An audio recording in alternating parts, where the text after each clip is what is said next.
Justement, nous sommes déjà en ligne avec vous, Monsieur Jean Bosco Puna. Bonjour.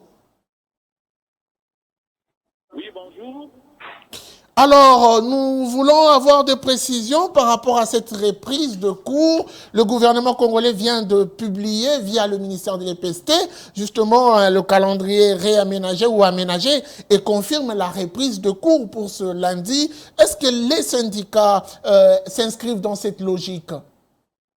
Bon, il faut dire que le calendrier réaménagé, c'est le résultat de tous les plaidoyers que le Synécat a mené, la synergie des syndicats des enseignants a mené, ont mené pour que nous puissions avoir un nouveau calendrier parce que vous savez que les enfants sont restés à la maison et nous avons perdu près de 40 jours de cours.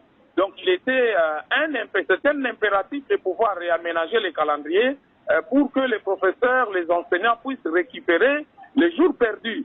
Et donc c'est une très bonne chose. Bon, maintenant l'année scolaire ira jusqu'au mois de septembre et je crois que nous allons faire un effort pour récupérer les jours qu'on a perdus afin de ne pas pénaliser les élèves.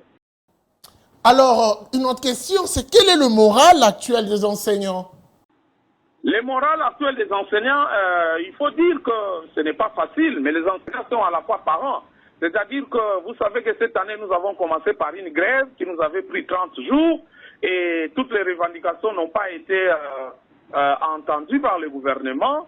Il y a l'épineuse question des NU, mais vous savez comment cette question a été gérée en toute légèreté par le ministre Bakonga. Voilà pourquoi nous disons qu'avec le gouvernement qui arrive, les choses vont devoir changer. Le moral n'est pas tellement au beau fixe, mais tout le monde veut recommencer les enseignements, y compris les enseignants. Donc nous allons recommencer, mais en même temps les revendications des enseignants restent intactes. Je crois que dès que nous reprenons, dès qu'il y a un nouveau gouvernement, nous relançons les différentes revendications. Les NU, les vrais enseignants NU doivent être payés, mais l'enveloppe salariale des enseignants doit être améliorée pour que le travail se fasse normalement. Avez-vous étudié au préalable le problème, notamment de la pandémie, mais aussi cette revendication des enseignants sur le frais de fonctionnement des écoles? Bon, je dirais qu'il n'y a pas eu cette participation. Vous savez comment le ministère a été géré, c'est toujours de manière cavalière.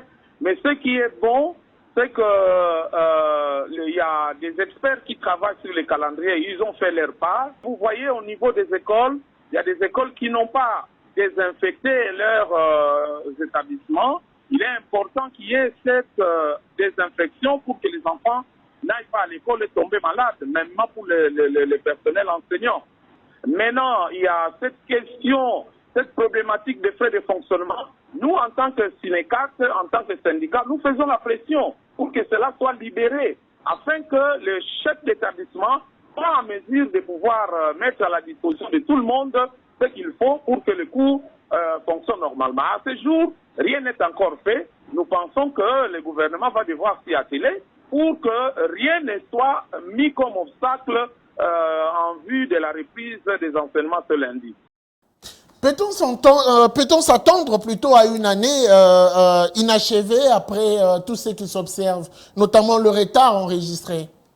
Nous croyons qu'on ne peut plus parler d'une année ratée, dans la mesure où nous avons un calendrier réaménagé, dans la mesure où jusqu'à ce jour les enseignants sont payés régulièrement. Nous pensons que maintenant tous les efforts doivent être mis ensemble pour que nous puissions arriver jusqu'à la clôture de cette année, mais que nous puissions évoluer normalement. On ne veut plus, l'année passée vous avez remarqué, on a fait des arrangements non pédagogiques pour faire passer les élèves d'une classe à l'autre. Cette fois, en tout cas avec les calendriers réaménagés, on va passer aux épreuves et chaque élève va devoir suivre le cursus normal. Donc nous pensons qu'avec le gouvernement qui arrive, l'année va aller jusqu'à son terme. Merci beaucoup, Monsieur Bosco Puna. Je rappelle que vous êtes secrétaire général du Synécat.